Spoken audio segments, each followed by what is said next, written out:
The overwhelming majority of Americans believe our democracy is at risk, that our democracy is under threat.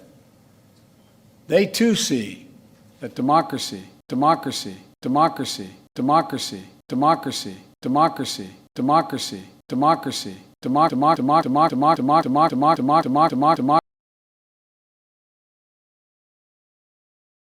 In the news and in the media, you have probably heard words like democracy, country, and conservatism, or liberalism, being spoken repetitively by TV or cable news anchors and most prominently politicians.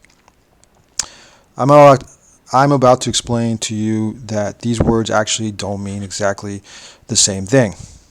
Nothing has been guaranteed about democracy in America.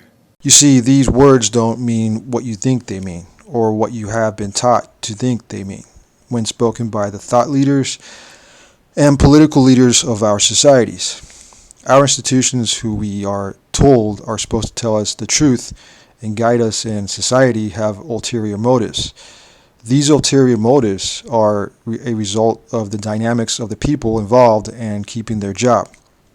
In other words, the interest and the ambition of these people in positions of power to maintain their power and to increase profit is what guides them foremost. Now, if you have an institution where you have a group of these people, then the ambition of an individual becomes the ambition of a group of people.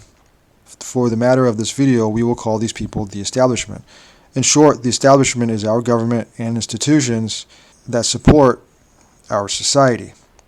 The people that run the establishment can also be called the establishment, since they are the people that make changes and run the mechanism of said establishment. Now, once the establishment's purpose or mechanism is fulfilled, the ambitions and interests of the people, of those who run it, come into play, and in this video come into question.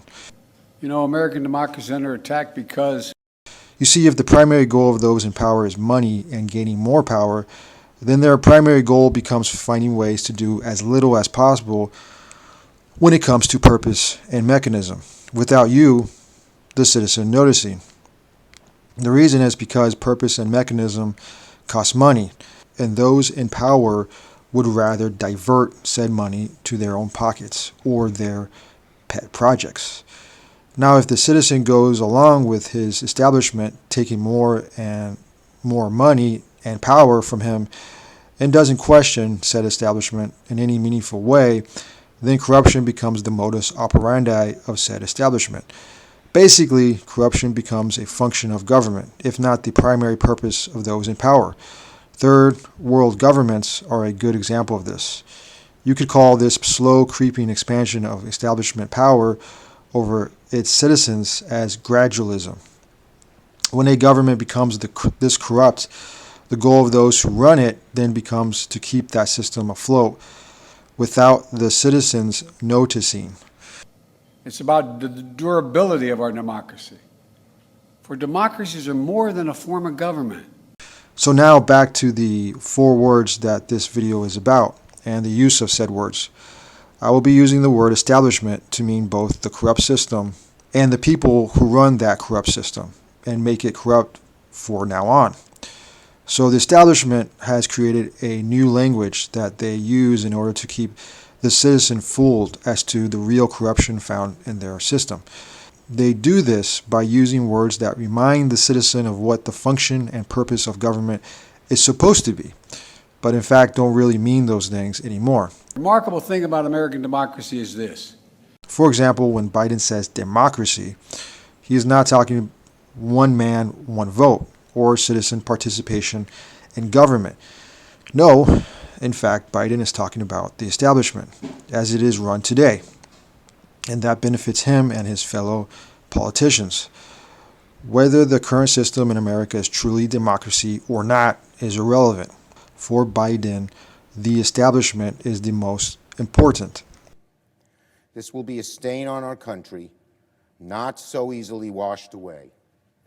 When Chuck Schumer says country, he is not saying the citizen of America and his society. No, Chuck is talking about the establishment that he benefits from. Recently, former Speaker of the House McCarthy used the word conservative to explain how Matt Gaetz wasn't a true conservative. But when we translate what McCarthy actually means by conservatism, he is saying the establishment. They don't get to say they're conservative because they're angry and they're chaotic. That's not the party I belong to. The party of Reagan was if you believed in your principles that you could govern in a conservative way. They are not conservatives and they do not have the right to have the title. Liberalism is also used in the same manner, but it always translates to establishment.